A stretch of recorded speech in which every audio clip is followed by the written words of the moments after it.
Orang Islam itu harus didorong berlatih terus dengan kekuatan iltizatan nopo akliyah. Dia punya kenyamanan berpikir. Karena agama ini liqaumi ya'qilun liqaumi yatafakkar. Makanya dulu Nabi itu urusan sosial pun tuh Nabi kalau ngendikan itu mesti dilogika. Misalnya begini, ini yang urusan tauhid sudah sering saya jelaskan. Sebelum urusan sosial saya cerita Imam Tauhid. Saya berkali-kali cerita Imam Amudi itu keramatnya itu karena guru matematika. Saya berkali-kali cerita. Terus kata Allah, silahkan ngajar malaikat saya tentang matematika. Itu malaikat diajarkan. Kenapa saya percaya Allah itu wajibul wujud? Beliau nulis angka 2, 3 sampai 1 miliar itu nisbatnya ke angka 1 itu nisbatul far'i ilal asli. Semuanya itu dinisbatkan ke angka 1, yang 1 itu dasar, yang lainnya itu far. Angka 1 miliar ya dimulai dari 1, 2, 3 dari 1. Berarti al aslu adalah Allahus somad kul huwallahu ahad. Gambar kayak apa ruwetnya juga dimulai dari 1 titik. Nah titik ini nuktatul wujud, maka sirnya bismillah dimulai dari 1 titik. Nah kalau umat ini dilatih begitu, itu mbok kecewa kayak apa tetap Islam. Tapi kalau dilatih penak jadi kiai, sering diundang wali kota disangoni, ono kiai sira disangoni terus rapati Islam. Enak jadi kiai top, sering diundang ning tindi dihormati din. Kok serapati jadi top itu rapati bangga be Islam. Tapi kalau dilatih iltiza dan akliyah, apapun kondisinya mereka akan nikmati ilmunya sendiri, nikmati akalnya apa? Sendiri. Ada beberapa kasus sosial yang gagal, tapi Nabi bisa mendidik dengan teori iltiza dan akliyah. Ada istaka rojulun, syaka rojulun ila Rasulillah. Bapak saya itu nakal sekali ya Rasulullah, sayyul khuluq. Terus bapaknya datang pakai yattaqi walal aso. Terus Nabi tanya, itu bapak kamu ya? Terus bapaknya, ini orang ini mengadukan kamu itu sayyul khuluq sama anak kamu. Terus kata bapaknya, innahu kana faqiran, innahu kana dhaifan wa ana qawiyyun wa faqiran wa ana ghaniyun walam amna'hu syai'an min mali wal yauma ana faqir wa huwa ghaniyun wa ana dhaif wa huwa qawiyyun wa yabkhalu alayya bimali. Niki tiyang anak kula niki riyen ketika kecil kula sugih dekne lemah, kula mampu dia lemah, tak urusi. Sakniki kula lemah dekne kuat boten ngurusi kula. Terus Nabi ngendikan masame abi adamin madarin wala hajarin illa baka. Semua makhluk itu menangis karena keluhan bapak kamu itu. Terus Nabi ngendikan anta wa maluka li abika. Kamu dan hasil jerih kamu itu juga aset bapak kamu, sehingga jadi hukum fikih. Kalau al-qatil itu walid tidak bisa dikisos. Bahkan hibatul walid ya waladi boleh dirujuk. Pokoknya selalu orang tua punya hukum apa? Khusus. Ada kejadian lagi, imra'atun melapor ke Nabi. Dilaporkan kalau dia sayyi'atul khuluq. Ibu saya itu sayyi'atul khuluq gini-gini ya Rasulullah. Jawabnya Nabi unik. 5 dalam takun kadzalik khina hamalat katis atasyurin. Kenapa kamu tidak ngomel-ngomel seperti ini ketika dia masih baik, yaitu yang mengandung kamu 9 bulan. Tapi innaha sayyi'atul khuluq. 5 dalam takun kadzalik khina ardu'atka haulaini kamilan. Terus tapi innaha sayyi'atul khuluq. 5 dalam takun kadzalik khina sahirat lailaha. Khina sahirat laka lailaha wa khina asma'at laka naharuha. Kenapa kamu tidak ngomong seperti itu ketika kamu masih butuh susunya, butuh binaannya? Sekarang kamu kuat baru ngomong gitu. Terus kata pemuda tadi, laqad jazaituha ya Rasul. Saya sudah membalas itu. Apa balasan kamu? Laqad hajat tuha ala unuki. Dia pernah haji tak gendong. Tapi Nabi ngendikan fa wallah ma jazaitaha. Kamu tetap tidak bisa balas jasa ibu kamu. Jadi orang ketika ingat sisi sayyi'atul khuluq ibunya ketika sepuh, Nabi mengeset ulang. Apa seperti itu? 5 dalam takun kadzalik. Kenapa ibu kamu tidak sayyi'atul khuluq ketika hamalat katis atasyurin? Kenapa saat itu kamu tidak digugurkan, dibuang ke kali daripada dia anak akhirnya gak ngaku jasanya orang tua? 5 dalam takun kadzalik khina ardu'atka haulaini kamilan. 5 dalam takun kadzalik khina tadi sahirat laka lailaha wa asma'at laka naharuha. Itu Nabi. Jadi saya ini termasuk kiai lah yang ingin semuanya kita baik itu karena ada kemampuan iltiza dan akliyah, supaya agama ini di kaum yaqilun, di kaum yatafakkar. Kalau agama ini dijual dengan isu-isu sosial, itu bahayanya itu orang-orang kecewa. Loh, saya itu akrab sama Gus Pul, belum pernah main ke wali kota, bukan sok-sokan zuhud. Kok nak disangoni terus suatu saat disangoni sedarani medit. terus kurang suguhannya tersinggung, terus ribet-ribet. Pokoknya kalau agama kalau dijual sosial tuh ribet, karena terus tuntutannya tuh mukafaah. Makanya Nabi itu dulu pinter sekali kalau misalnya masalah zina. Ada pemuda itu hiperseks, nggak bisa Islam, karena kalau Islam tuh melarang zina. Akhirnya geger, istadzana fi zina. Saya mau masuk Islam tapi boleh zina. Geger kan sahabat menghalau supaya gak sowan Nabi. Ketika geger-geger Nabi tahu itu ada apa? Ada pemuda mau masuk Islam tapi yastadzinu fi zina, dia harus boleh zina. Kata Nabi, mah suruh sini. Betul kamu pemuda yang mau masuk Islam kalau tetap boleh zina? Ya Rasulullah, saya ini diperseks, saya ini. Kata Nabi,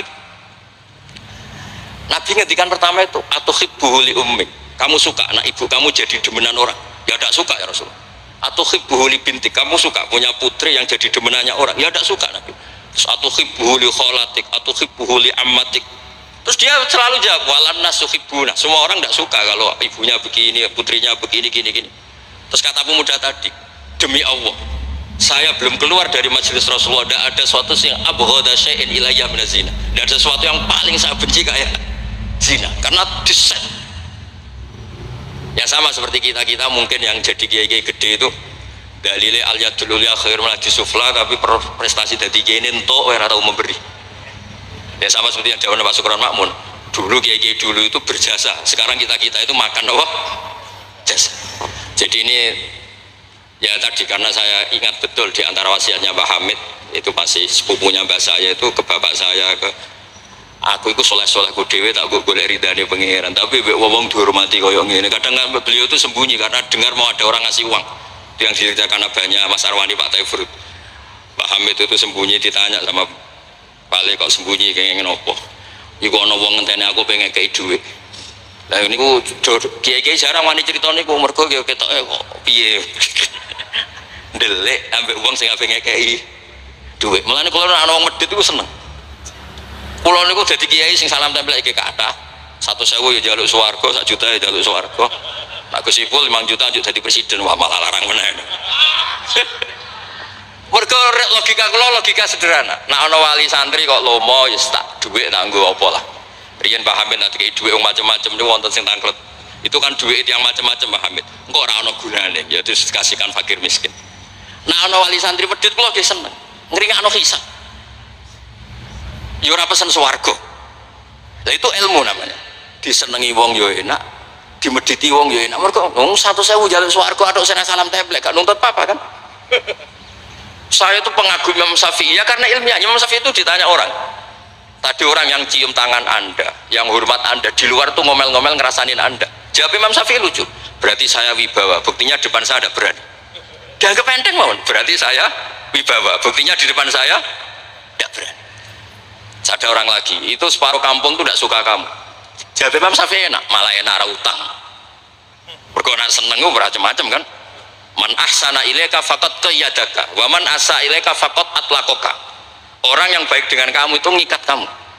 Tapi kalau orang yang jelek sama kamu, atlaqaka, membebaskan kamu. Kamu naik Alphard gak perlu monggo nak badhe derek, ora cocok, lewat saja kan.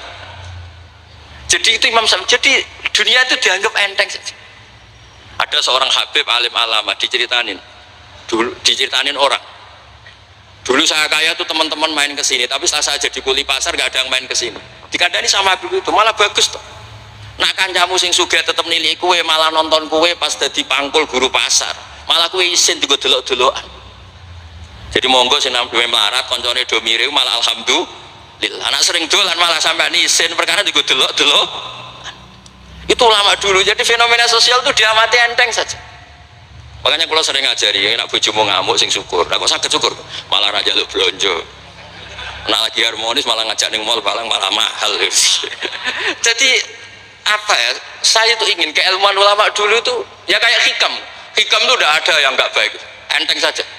Mata atoka asyadaka birrah wa mata mana'aka asyadaka qahrah. Kalau Allah sedang memberi kamu, anggap saja Allah ingin memperlihatkan kalau dia itu al-barur rahim, dat yang baik. Wa mata mana'aka asyadaka qahrah. Kalau Allah tidak mengasih keinginan kamu untuk menunjukkan kalau Allah itu al-qahar, al-jabbar, dat yang nggak bisa diintervensi. Sama di pangeran dirayu sepuh gelem kan sawangane murahan. Sekali-kali egois, gak dituruti. Makanya wa mata mana'aka asyadaka qahrah. Jadi enak saja, pasti kasih Allah, ya Allah itu. Ya, kiai yang sering dongo ya bagus, menunjukkan lemahnya. Tapi banyak juga kiai yang dongo itu sepisan terus sudah. Wa innama yunabbahu man yajuzu alhil ikhfal, yang bisa diingatkan orang yang mungkin lupa. Doa kemarin Allah masih ingat, kok tak ingatkan lagi itu gimana? Wong Allah tidak lupa. Kalau nanti ngalami usul niku teng Ka'bah bar dongo sampai 2 hari pe dongo mboten saged. Mergo isin pe pangeran wingi dak yo ijek eling lha apa tak baleni meneh. Itu jenis wa innama yunabbahu man yajuzu alil ikhfal, yang boleh diingatkan orang yang potensi lupa, padahal Allah tidak lupa. Jadi makomnya wali itu ada yang seneng dongo dalil iftiqori wa tirori, ada yang enggak suka. Enggak sukanya bukan karena tidak mau doa, karena doa yang kemarin-kemarin sudah dicatat dan Allah tidak akan apa? Lupa. Dan kalau suwun lah, ada iltizazan aklian dalam semua proses beragama kita, sehingga agama ini tidak dipertaruhkan sama hukum-hukum apa sosial. Ya misalnya kawin lah, sampean kawin kadang di bojo macam-macam. Sampean nak eling kawin sunah Rasul, aghdulil basar wa ahsanul farji, selesai. Karena itu menguntungkan kita jadi ahsanul farji. Bisa mengekang kita dari zina. Tapi kalau sampean kawin, nak bojone ramah seneng, nak bojone sayang seneng. Padahal ora pati sayang, kan sering kecewa. Mulang juga gitu kata Mbah Mun, kowe mulang niati merintahi pangeran. Jadi santri paham ra paham ya seneng. Tapi nak sampean mulang kepen paham no, jebule santri murah paham. Kan gelok.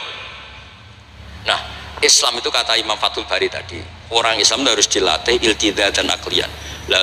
Terus kata beliau, itu yang yu'abbiru anhu syara' bi halawatil iman, itu yang dimaksud salasun mangkunna fihi wajada halawatal iman. Nikmatnya iman itu karena kita sudah menemukan apa? Iltizaz dan aklian. Nggih ngoten mawon, kula ini bagian logika, kula kepengin jengben pun mboten sakula Mas Mama, Mas Aziz niki waris wali nih. Terus waris wali ya kudu keramat, ojo mbae wali terus melok keramat putune tapi ra melok dadi wali niku. Iki mun kula sukani kitab Khilatul Auliya dadi akan daftar. Niku 8 jilid. Niku belajar sak jilid mun dadi wali. Napa malih nak 8 apa? Jilid iki saged bersaing kalian bae niku. Nah. Terus sama-sama kula sukani kitab Ithaf. Kitab Ithaf itu kata Mbah Mun seneng cerita kitab Ithaf. Dikarang Sayyid Zabidi, Murtada Zabidi. Itu kalau Mbah Hamid Pasuruan, misalnya Mbah Hamid, Mbah Dimyati, terus Mbah Mahfud, Mbah Abdullah, Mbah Abdul Manan, ini awaluman lazama min ahli Jawa nih Sayyid Sinten Zabidi. Dan kitab Ithaf itu Masya Allah, belum ada kitab nyarai Ikhya sampai 800 tahun kalau nggak 700 tahun. Kan Ithaf itu sekitar tahun 1300 Hijriah, Ikhya itu sekitar tahun 500 sampai 600. Ini nak nyarai itu semuanya ilmiah. Yang paling saya haru itu, ini sebagai penutup, yang paling saya haru itu ketika cerita sholawat. Nabi jadi nabi itu setelah Isa dituhankan oleh penggemarnya, sampai overacting, sampai Nabi Isa itu dituhankan. Monggo guys. Tapi terus Ithaf cerita, kalimat sholawat itu kalimah yang umat ini tidak akan overacting menuhankan Rasulullah Muhammad SAW. Karena Allahumma itu pemberi, Nabi itu penerima. Kita tetap mencintai Nabi yang luar biasa, tapi tetap Allah itu pemberi, Allahumma pemberi, Nabi Muhammad penerima. Sehingga nggak akan salah posisi, yang Allah tetap Tuhan, yang Rasulullah Muhammad tetap abduhu wa rasuluh. Barokahnya redaksi sholawat Allahumma sholli ala sayyidina Muhammad, yang Allah tetap Tuhan, yang Rasulullah tetap abduhu wa rasul. Apapun seneng kita pada Nabi. Itu juga barokahnya apa? Makanya kata Burda yang sering dikutip Said Muhammad, kalau madha Nabi dakmat da'adhun nasorofi nabihimi wahkum bimasyita madhan fihi wah takim. Dan itu kalimat yang luar biasa, yaitu kalimatus sholawat, menunjukkan mahabbah ke Rasulullah, tapi posisinya Allah tetap al-mu'ti, Nabi tetap al-mu'ta, wa nabi wa injalla qadruh muhtajun ila rahmatihi ta'ala. Itu kata Said Zabidi. Kayak apa barokahnya ilmiah? Sholawat yang redaksi kita baca terus, ternyata itu yang menjadikan hadil ummah tidak akan terperosok kayak orang-orang Nasrani. Nggih ngoten mawon, ngapunten Kang Kathah. Assalamualaikum warahmatullahi wabarakatuh.